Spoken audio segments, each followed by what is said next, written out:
Jalaluddin Suyuti, যিনি একবার নয় দুবার নয় আমার কামলিওয়ালা নবীর ৭৫ বার দেখেছে। ওই জালালউদ্দিন সুয়ুতি ৭৫ বার দেখলো নবীজি। একবার দেখার পরে ইফতিদার হলো না মদিনা মদিনা আসে সব।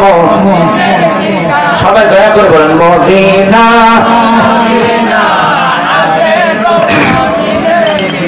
দিদার চেয়ে কাদরে বাবা দিদার চেয়ে হওনা নবীর দিওয়ানা মদিনা মদিনা আসে।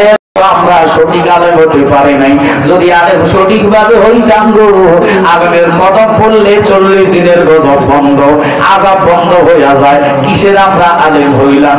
এই জন্য আমি ফায়জানায় বলে থাকি, ওরে আসবে দিন আখেরি হবে আলেম বাড়ি বাড়ি, কোরআনের কথা কইব নিজেরাই মানবে না। কথা বলেন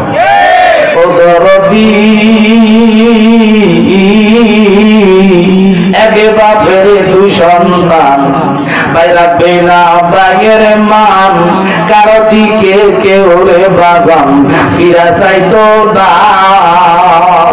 আই বরকত উঠা যাবে বন্ধরা ক্ষমতা পাবে, নারীরা বাজারে যাবে বাধা দিবে না। পাইলাম এই জন্য আল্লাহ কয় বন্ধু কোরআনের মর্যাদা আমি কোটি গুণ বাড়াইলাম আপনার ইজ্জতে আপনার সম্মানে। কারণ কি? কারণ কি?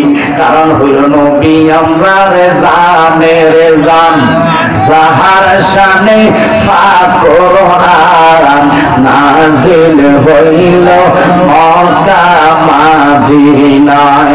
একসাথে কর আল্লাহু আকবার। কোরআন শরীফের আমরা মানি, কোরআনে চুমু দেই নিঃসন্দেহে, সন্দেহ হয় নাই। কোরআনে চুমা দিলে কেউ ফতুয়া দেয় না।